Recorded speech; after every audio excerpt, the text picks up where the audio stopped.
அனைவருக்கும் வணக்கம். இந்த பதிவில் நம்ம இதை பற்றி பார்க்க போகிறோன்னு தெரிஞ்சுக்கிறதுக்கு முன்னாடி மறக்காமல் நம்ம சேனலை சப்ஸ்கிரைப் பண்ணிக்கோங்க. பக்கத்தில் இருக்கிற பெல் பட்டனையும் கிளிக் பண்ணிவிட்டு ஆளுங்கிற ஆப்ஷன் கொடுத்துட்டிங்கன்னா நான் போடுற வீடியோக்கள் எல்லாமே மிஸ் ஆகாமல் நோட்டிஃபிகேஷனில் வந்துடும். இந்த பதிவு மிகவும் முக்கியமான ஒரு பதிவு அப்படின்னே சொல்லலாம். இன்றைய காலகட்டங்களில் நிறைய பேர்த்துக்கு இப்போ நான் சொல்லக்கூடிய பிரச்சனை இருக்கும். அது என்ன அப்படின்னு பார்த்திங்கன்னா, நிறைய கடினமாக உழைப்பாங்க. ஆனால் உழைக்கிறதுக்கான பணம் அவங்களுக்கு கிடைக்கிறதில்ல. வீட்டில் பணம் தங்க மாட்டேங்குது. நிறைய செலவு தான் அதிகமாக வருது. 100 ரூபா சம்பாதிச்சா 1000 ரூபாய்க்கான செலவு வருது. எங்கள் உழைப்புக்கான ஒரு முழு பணமும் கிடைக்க மாட்டேங்குது. மாடு மாதிரி உழைக்கிறேன், ஆனால் அதுக்கான ஒரு வருமானம் உயர மாட்டேங்குது அப்படிங்கிற மாதிரி பிரச்சனை தான். இப்போ நான் சொல்லக்கூடிய இந்த ஒரு பரிகாரத்தை நீங்கள் செய்வதன் மூலமாக நிச்சயமாக உங்களுடைய வருமானம் உயரும். மேலும் நீங்கள் சம்பாதிக்கிற பணம் வேறு எந்த ஒரு விரைய செலவுகளும் ஆகாமல் உங்களுடைய சேமிப்புக்கு அப்படின்ட்டே பயன்படும் அப்படின்னே சொல்லலாம். இந்த ஒரு பரிகாரத்தை வியாழக்கிழமை நாள்னு கணக்கு வச்சுக்கிட்டு நீங்கள் ஒவ்வொரு வாரமும் செய்யலாம். இருந்தாலும் இன்றைக்கி நீங்கள் செய்கிறது இன்னும் உங்களுக்கு அதிகப்படியான பலனை கொடுக்கும். அப்படி இன்றைக்கி என்ன சிறப்பு அப்படின்னு பார்த்திங்கன்னா, இன்று நமக்கு ஏப்ரல் மாதத்தின் 16ஆம் தேதி, சித்திரை மாதத்தின் 3ஆம் தேதி நிறைஞ்ச வியாழக்கிழமை. வியாழக்கிழமைங்கிறது பொன்னையும் பொருளையும் மல்லி தருகின்ற குபேரருடைய வழிபாட்டுக்கும் தடையில்லாமல் சுபகாரியங்களை நடத்தி தரக்கூடிய குரு பகவானுடைய வழிபாட்டுக்கும் ஏற்ற ஒரு நாள் அப்படின்னு சொல்லலாம். இந்த நாளை மேலும் விசேஷம் சேர்க்கும் விதமாக குரு பகவானுக்கு உரிய 3ங்கிற எண்ணானது இன்றைக்கி தமிழ் தேதியில் நமக்கு அம்சமாக அமைஞ்சிருக்குது. வியாழக்கிழமை நாளில் இந்த 3ங்கிற எண் சேர்க்கை வரதே ரொம்ப ரொம்ப சிறப்பு அப்படின்னு சொல்லலாம். அது மட்டும் இல்லாமல் இரவு 7:32 மேலே சித்திரை மாதத்திற்குண்டான அமாவாசை திதியானது தொடங்குது. இந்த அமாவாசை திதியானது நாளை மாலை 5:47 வரைக்கும் இருக்குது. ஸோ நீங்கள் மற்ற வியாழக்கிழமையில் செய்கிறத காட்டிலும் இன்றைக்கி இந்த 3 சேர்க்கை இருக்குது. அதே போல் அமாவாசை திதியோ 7:30 மணிக்கு மேலே தொடங்கிறதுனால இன்றைக்கே செய்கிறதுக்கு முயற்சி பண்ணுங்கள். எத்தனை மணி வரைக்கும் டைம் எடுத்துக்கிட்டு இதை செய்யலாம் அப்படின்னு பார்த்திங்கன்னா, நீங்கள் வியாழக்கிழமைன்னு கணக்கு வச்சுக்கிட்டிங்கன்னா மாலை 5 மணியிலிருந்து இரவு ஒரு 9 மணி அப்படிங்கிற மாதிரி வச்சுக்கோங்க.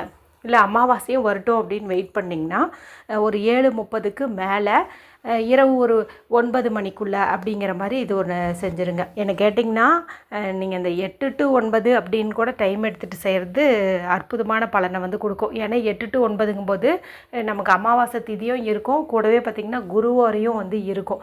எல்லாமே சேர்ந்து நமக்கு அம்சமாக அமைஞ்சிருக்கும். சரி, என்ன பரிகாரம் செய்யணும் அப்படின்னு தெரிஞ்சுக்கிறதுக்கு முன்னாடி, இப்போ பார்த்திங்கன்னா நமக்கு ஞாயிறு திங்கள் 2 நாளுமே அட்சய திருதியை வர இருக்குது. அட்சய திருதியை நாளில் பள்ளியை நம்மளுடைய வீட்டில் பார்த்தோம் அப்படின்னாவே 7 ஜென்ம பாவமும் நீங்கும், வறுமை தரித்திரம் நீங்கி 16 செல்வங்களும் வீடு தேடி வரும் அப்படின்னே சொல்லலாம். மேலும் அந்த பள்ளியை நீங்கள் எந்த திசையில் பார்த்தா இன்னும் உங்களுக்கு அதிகப்படியான பலன் கிடைக்கும் என்பது குறித்து ஒரு வீடியோ போட்டிருக்கிறேன். எண்டு ஸ்க்ரீனில் கொடுக்குறேன், பார்க்காதவங்க பார்த்து பயன்படுத்திக்கோங்க. அதே போலவே அட்சய திருதியில் நகை வாங்கினா பல மடங்கு சேரும் அப்படிங்கிறது உங்களுக்கு தெரியும். ஆனால் எங்களுக்கு நகை வாங்கணும்னு ஆசை இருக்குது, ஆனால் கையில் காசு இல்லை அப்படின்னு நினைக்கிறவங்க அட்சய திருதிக்குள்ளே நகை வாங்குகிற அளவுக்கு காசு சேர்வதற்கு ஒரு அற்புதமான பரிகாரம் குறித்தும் நேற்று இரவு வீடியோ போட்டிருந்தேன். அதை நீங்கள் அமாவாசை நாளான நாளைய நாளில் செய்யும்போது உங்களுக்கு இன்னும் அற்புதமான பலனை கொடுக்கும் அப்படின்னே சொல்லலாம். இதனுடைய லிங்கையுமே கொடுக்குறேன், பார்த்து பயன்படுத்திக்கோங்க. சரி, இப்போ இந்த பதிவை தொடர்ந்து பார்க்கலாம். இப்போ நான் சொல்ல போகிறது பூஜை அறை சம்மந்தப்பட்டதுங்கிறதுனால பெண்கள் சுத்தமாக இருக்கும்போது செய்யணும், பீரியட்ஸில் இருக்கக்கூடாது. அதே போல் பார்த்திங்கன்னா இன்றைக்கி அசைவம் வீட்டில் செஞ்சுருக்கவும் கூடாது, சாப்பிட்ருக்கவும் கூடாது. நான் சொன்ன அந்த டைமில், அதாவது ஒரு 7:32 அப்படிங்கும்போது நீங்கள் டைம் எடுத்துக்கோங்க. இரவு 9 மணிக்குள்ளே அப்படிங்கிற மாதிரி டைம் வச்சுக்கோங்க.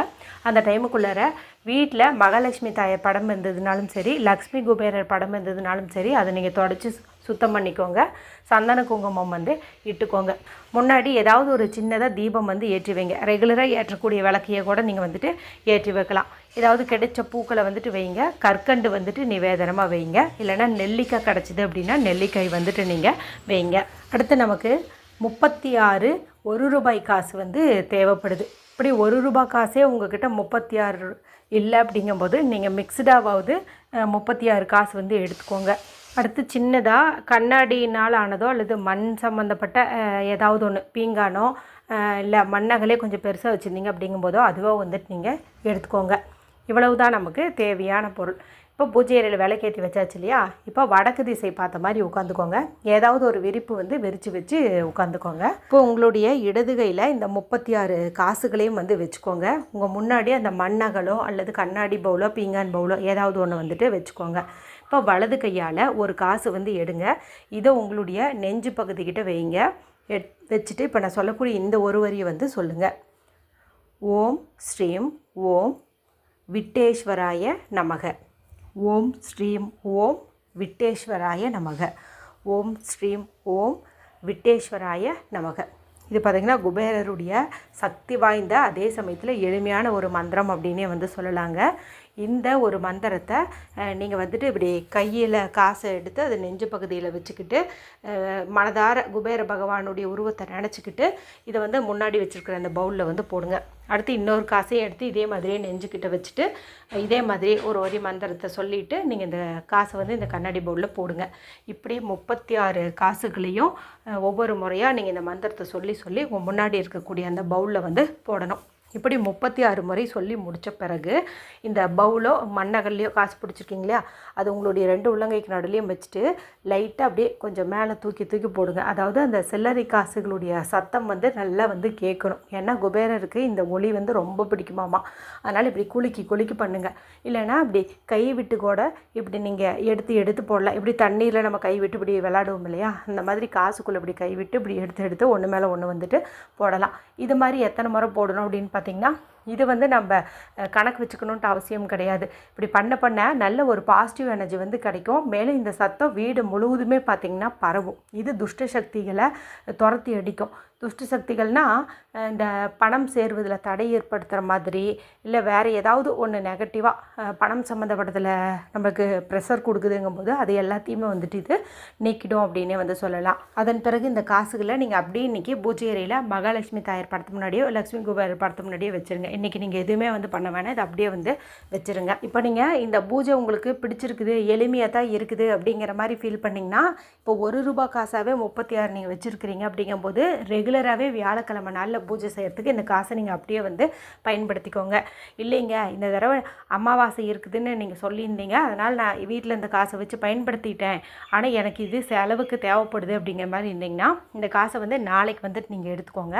எடுத்துகிட்டு இப்போ நாளைய நாளில் நீங்கள் ஏதாவது பொருட்கள் வாங்குற மாதிரி இருந்துச்சு அப்படின்னா அதுக்கு வந்துட்டு பயன்படுத்திக்கோங்க. இல்லைன்னா இப்போ அட்சய தேதி நாளில் சில மங்கள பொருட்கள் வாங்குறது வந்து ரொம்ப ரொம்ப நல்லது.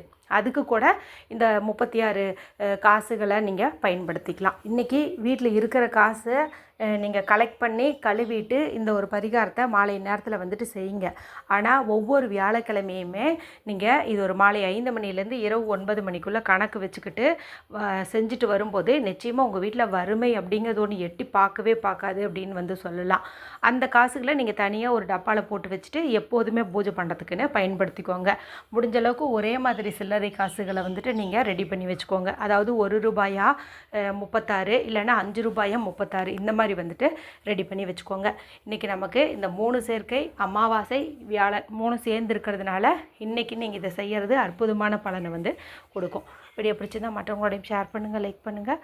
மற்றும் ஒரு பயனுள்ள பதிவில் உங்களை சந்திக்கிறேன். நன்றி, வணக்கம்.